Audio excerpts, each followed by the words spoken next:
Pira-pirasong bumagsak ang isang helicopter sa Hudson River sa pagitan ng New York at Jersey City sa Amerika.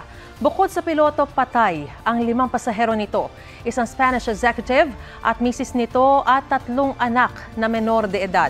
Ayon sa New York Police, nagtutour sa ibabaw ng New York City ang helicopter.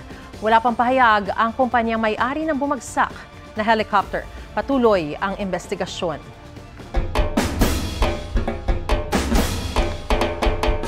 Ang mga mangingisda ng Pandan, Catanduanes, buong tapang na sumasabay sa alon ng dagat at ng buhay.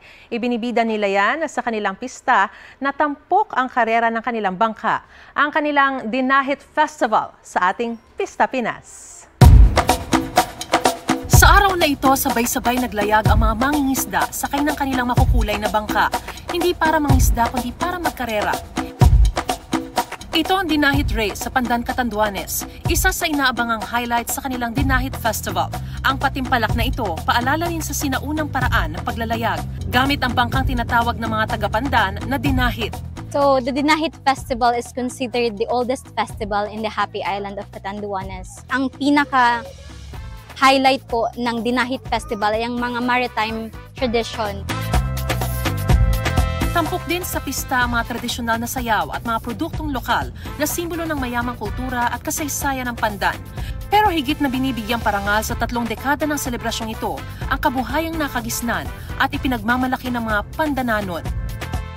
Si Roger na 1 dekada nang lumalahok sa Dinahit Race, nagpapasalamat sa tulong na naibibigay ng patimpalak sa mga tulad niyang mangingisda. Yung mga papremyo kasi gagamit din namin sa mga pagpaaral ng mga anak namin, nagagastos sa mga matrikula, gano'n, gastosin sa bahay.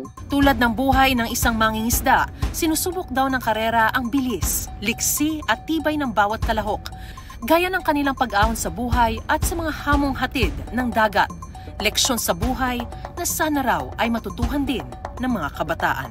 Sa mga kabataan na gusto rin ipagpatuloy itong aming ginagawa, habang mga bata pa kayo, mag-practice na kayo, matuto na kayong gumamit itong mga layag na to para kayo na rin ang susunod na magiging champion ng Dinahit Festival natin.